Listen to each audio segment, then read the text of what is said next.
Bom dia, turminha. Vamos começar mais um dia de aula.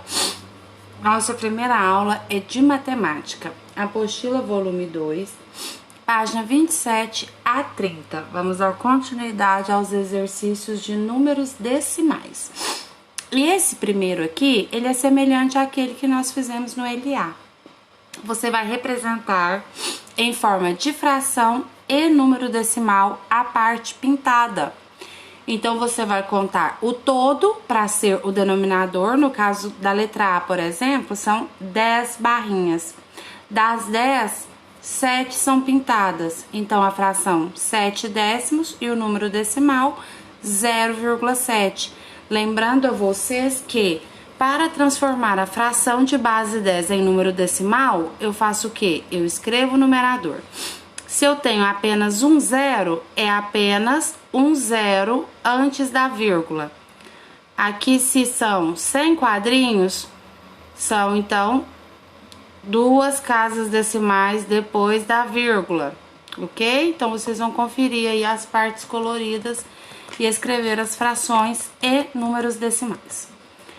Observe com atenção as figuras da atividade anterior, dessas aqui do exercício 4. Em qual delas a parte pintada é maior? Qual é o número decimal que representa? A maior parte pintada na figura, qual é?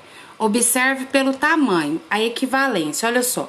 Porque aqui eu tenho 10 verticais, eu poderia dividir ela em 10 horizontais também. Mas vamos observar aqui, ó. Qual é a maior parte pintada? Qual delas que tá maior? Pelo desenho, entenderam? Ó, observa.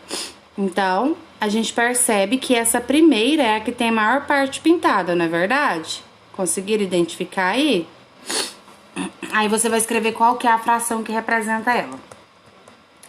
Em qual delas a parte pintada é a menor? Então, também você vai fazer a mesma observação das 5 figuras para ver qual é a menor e qual é a fração que a representa. Na realidade, aqui perguntou o quê? Qual é a fração que representa a parte sem pintar? Então, se de 100 eu tenho uma pintada, qual é a fração não pintada? Ok? Há 2 figuras em que as partes pintadas têm o mesmo tamanho. Quais são os números decimais que as representam? Então, vamos observar. 2 figuras que a parte pintada tem o mesmo tamanho. Observa que a letra C com a letra E. É o que eu falei para vocês. Se eu dividisse aqui em 10 horizontais, eu teria o mesmo tamanho. Mas como aqui o denominador é 10, a minha fração ficou 0,5. Mas observa aqui, 50 centésimos. Se eu simplificar aqui, eu também terei 5 décimos, não é verdade? Inclusive no LA nós fizemos um exercício sobre isso. Então essa figura ela tem a mesma parte pintada, porque 50 centésimos é equivalente a 5 décimos. Ela possui o mesmo tamanho, ok? Ó, observação. Os números 0,5 e 0,50 representam a metade de um inteiro. Lemos meio. Qual é a fração que representa essa figura? Eu vou observar o quê? O meu denominador, que é 100 quadrinhos, não é isso? 100 unidades. Qual a fração que está toda pintada? 100 centésimos. Se eu dividir 100 por 100, eu encontro 1 inteiro. Aqui ela está inteira pintada, ok? Agora na letra E, você vai escrever em ordem crescente os números decimais da atividade anterior. Esses aqui, ó. Estes números decimais, na ordem crescente. O que você vai observar? Primeiro você observa antes da vírgula. Aqui todos são zeros. Então, você vai observar agora o primeiro número depois da vírgula. E na escala que vocês conhecem mesmo de números crescentes. 1, 2, 3, 4. Então, depois da vírgula, o primeiro menor que nós temos é o zero. Então, você já sabe que esse é o primeiro na ordem crescente. Na linha, uma das extremidades corresponde a 0 e a outra 1. Também fizemos um exercício semelhante a esse. Aqui você vai colocar na ordem crescente. Do mesmo jeitinho que você escreveu aqui, você vai pôr na ordem. Observa que aqui nós temos 1, 2, 3, 4 pontinhos. 1, 2, 3, 4, 5 números. Mas lembra que nós temos um número que é equivalente, que ele tem o mesmo valor? Circule o número que está exatamente no meio da linha, que está na metade da linha. E você vai circular. Pense nas frações correspondentes a esses números e escreva-os somente com palavras. Leitura dos números decimais. 1 centésimo, porque ó, se são 2 algarismos depois da vírgula, é base 100.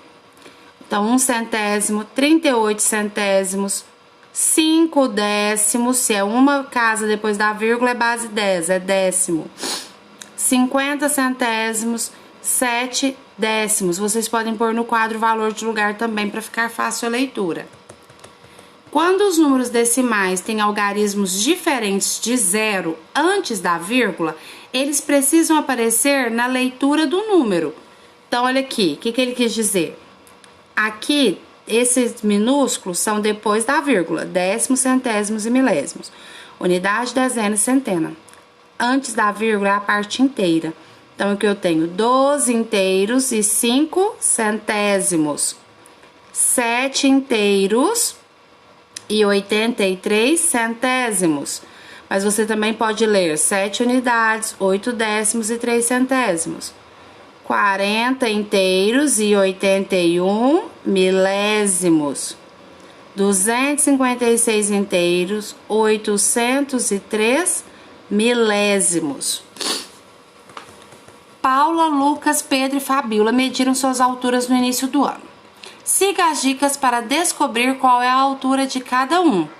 Então, Paula é mais... Então, aqui você vai descobrir o nome. Tem as alturas em metros e você vai descobrir a ordem dos nomes, ok? Pelas dicas. Paula é a mais alta das meninas, mas ela não é a mais alta de todas. Fabiola é a mais alta que Pedro. Então, você vai seguir todas as dicas, ok? E aí, aqui você vai transformar essas medidas que tá em metros em centímetros. Lembra que eu expliquei isso para vocês? Se eu tenho 1 metro e 23 centímetros, para eu ir para o centímetro, então eu vou andar 2 casas para a direita, minha vírgula. Então, vai 1, 2, que vai ficar 123 centímetros, ok? E nós temos um RA aí para vocês verificarem. Certo? Calcule mentalmente quantos centímetros Fabiola é mais alta que Pedro e escreva esse valor na linha a seguir. Então, você vai calcular pelos centímetros lá, que foi o que ele perguntou. Se durante o ano Fabiola crescer 6 centímetros e Pedro crescer 6 centímetros, qual será a diferença entre eles? Então, presta atenção, a diferença vai mudar? Se cada um dos dois cresce o mesmo tanto, a diferença que eles tinham anteriormente muda ou não? Se Paula crescer 6 centímetros neste ano e Lucas crescer 3 centímetros, qual será a diferença de altura? Então, para isso, vocês precisam descobrir os centímetros deles anteriormente. A diferença entre a altura de Lucas e de Fabiola é 10 centímetros. Calcule essa diferença em metros, fazendo a subtração no quadro de ordens. Em metros é a mesma coisa, a mesma forma de subtrair, porém eu tenho aqui a vírgula. Realiza a subtração da mesma forma, vírgula embaixo de vírgula. Na tabela do item B, as alturas estão em ordem crescente. Se houvesse uma linha para a sua altura, em que posição ela estaria? A altura que você tem, então você precisa medir, vocês já mediram numa atividade anterior. Você estaria no lugar de uma das crianças? Você tem a mesma altura que uma delas? De quem? Você estaria antes do Pedro ou você estaria entre quem? Ou você estaria depois do Lucas? Tá? Então você vai verificar as medidas deles para marcar a sua opção. Página 30. Use o espaço abaixo para desenhar você e as crianças em ordem de altura. Então, você já descobriu a sua altura, a altura deles, você vai desenhá-los na ordem, do menor para o maior. Complete o quadro de modo a obter números iguais em cada linha. Então, eu tenho 100 centésimos. Eu tenho um inteiro, então, né? Eu tenho um. 150 centésimos. 0, 5, 1, que aqui eu tô separando com a vírgula, né? 1,5. Aí você vai fazer o milésimo aqui, como que lê, tá? Cada um desses aqui do quadro. Ok? Qualquer dúvida, nos encontramos no nosso grupo de estudos.